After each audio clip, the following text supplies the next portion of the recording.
Hello everyone, कैसे हैं आप सब और क्या हाल समाचार हैं आपके। सबसे पहले तो थैंक यू कि कल जो एक नई शुरुआत की थी वीडियो में वो आपको पसंद आई और आपने बोला है कि आगे भी कंटिन्यू करने। तो डेफिनेटली अगर किसी भी वीडियो में उस तरह की चीज़ें मुझे लगेंगी तो मैं 110% ऐड करूंगा और यही है आपका फीडबैक जो हम हमेशा अपने सर माथे पर रखते हैं। आज हम कुछ शेयर के बारे में बात करेंगे और लास्ट में देंगे कुछ बेहतरीन शेयर जिसमें आप पैसे कमा सकते हैं। तो मैं मुकुल अग्रवाल आपका आप ही के यूट्यूब चैनल में स्वागत करता हूं। जो भी नए लोगों चैनल को सब्सक्राइब करके बेल आइकॉन हिट कर लीजिएगा। बात करते हैं डाबर के बिग मास स्ट्रोक से। डाबर वाले लगातार कह रहे थे कि हम एग्रेसिव एक्सपेंशन प्लान में हैं, हम अदर सेगमेंट में भी एंट्री करने वाले हैं और ये बातें चल रही थी बट दिख नहीं रहा था। लेकिन अब उसका प्रूफ सामने आ गया है, जो उन्होंने कहा वो करके दिखाया है। और वहां पर डाबर ने बादशाह मसाला प्राइवेट लिमिटेड में मेजॉरिटी के स्टेक हासिल करने के लिए एग्रीमेंट साइन कर लिया है और ये डील छोटी मोटी नहीं है, 587.52 करोड़ की है। 51% का अधिग्रहण, 51% जो हिस्सेदारी है उसका अधिग्रहण, शेष 49% को अगले 5 साल में लेंगे। यहां पर बादशाह इंटरप्राइज की जो वैल्यू है 1152 करोड़ आंकी गई है। यहां पर डाबर क्या कर रहा है, अगले 3 साल में अपने फूड बिजनेस को 500 करोड़ रुपीस तक बढ़ाने और नए कैटेगरी में विस्तार करने के प्लान में है। यहां पर इस एक्विजिशन से क्या होने वाला है, भारत के 25,000 करोड़ से ज्यादा के ब्रांडेड मसालों के व्यापार में डाबर की एंट्री होगी और एक नया रेवेन्यू डाबर में ऐड होगा। यहां पर मसालों का जो बिजनेस है 70,000 करोड़ का है, जिसमें ब्रांडेड मसाले अभी भी सिर्फ 35% पे हैं, लेकिन ये 35% भी पिछले 5 सालों में काफी तेजी से आया है।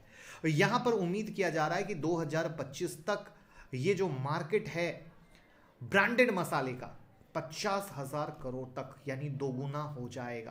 काफ़ी अच्छी बढ़त होगी। तो यानी बढ़त किसको मिलेगी, जो ब्रांडेड मसाले के कंपनी को अपने पास रखेंगे। तो इससे क्या होगा, रेवेन्यू उस कंपनी में ऐड होगा। रेवेन्यू ऐड होगा, दैट मीन्स कहाँ पे फायदा होगा, डाबर को फायदा होगा। ये वो चीज़ है जो कोई भी शॉर्ट टर्म की नहीं होती, लॉन्ग टर्म की होती है। बट हाँ, स्टॉक में आप आज तेजी देख रहे हो, चार्ट में भी था जिसको हम लास्ट में आपको दिखाएंगे।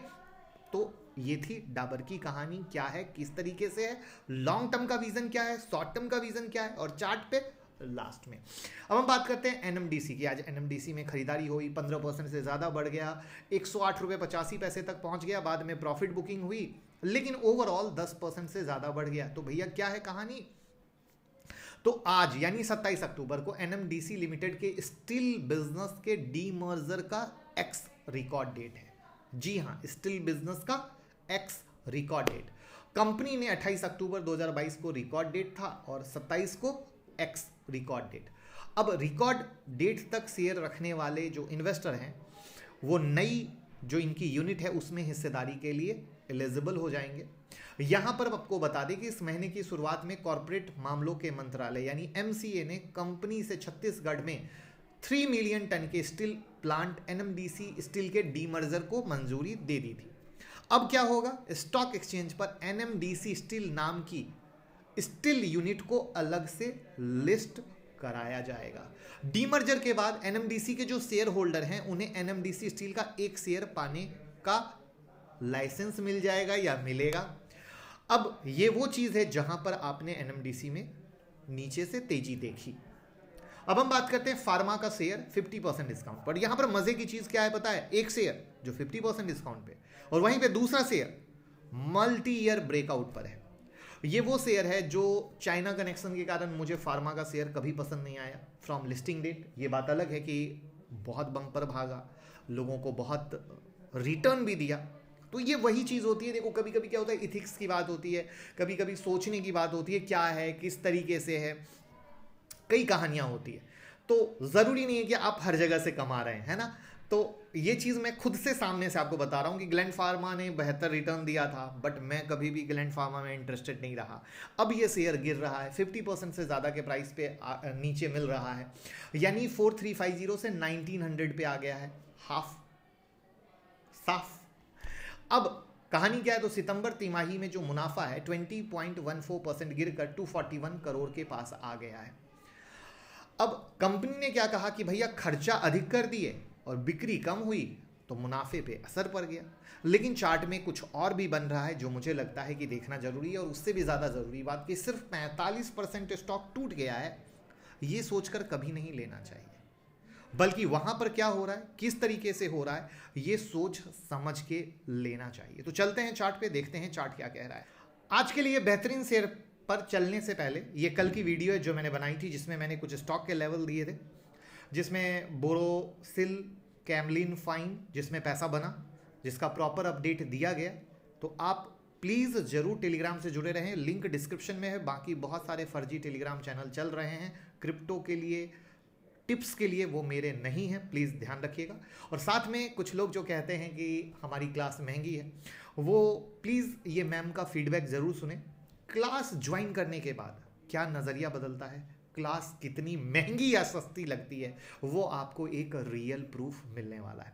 और साथ में हमने निफ्टी और टाटा पावर का चार्ट भी ट्विटर पे डाल दिया है, तो ज्वाइन करें, फ़ायदा मिलेगा।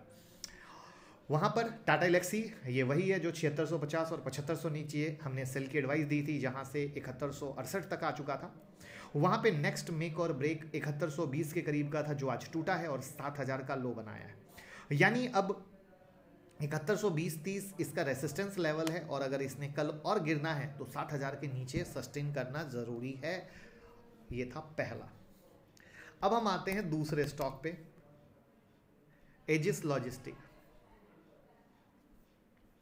यहां पर कल हमने शेयर किया था भैया 303 304 इसका मेक और ब्रेक है, जिसमें तेजी होने के लिए 310 के ऊपर चलना जरूरी है, और आज 303 से 297 तक आ गया। अब देखो स्टॉक सिलेक्शन कितना आसान है।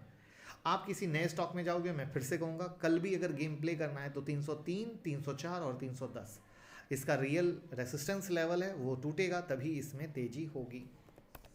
उसी तरीके से बोरोसिल लिमिटेड, जिसमें पैसा बना है, जो हमारा मेक और ब्रेक का लेवल था 458 का और 463 का, मार्केट 458 से ही 441 तक आ गया। यानी कल के लिए भी बिंदास गेम प्ले करें, सेम लेवल से कोई दिक्कत नहीं है।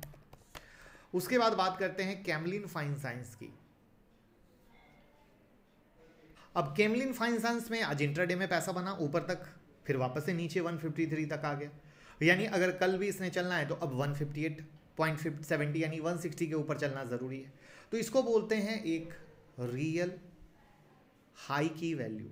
और वहीं पर अगर आज जो 150 का लो है, अगर वो क्रैक करके नीचे में सेल का लेवल देता है तो आप सेल भी कर सकते हैं। उसके बाद मल्टी ईयर ब्रेकआउट में हम डी लिंक की बात करें तो डी लिंक में अगर तेजी होनी है तो 268 के ऊपर चलना ज़रूरी है। उसके बाद लेटेंट व्यू, जहां पे अगर लेटेंट व्यू ने तेजी करनी है तो कल 396 के ऊपर चलना ज़रूरी है। MCX में अगर कल चलना है तो 1525 के ऊपर चलना ज़रूरी है, जहां पे सपोर्ट 1493 का है। अब हम एक स्टॉक के बारे में बात करते हैं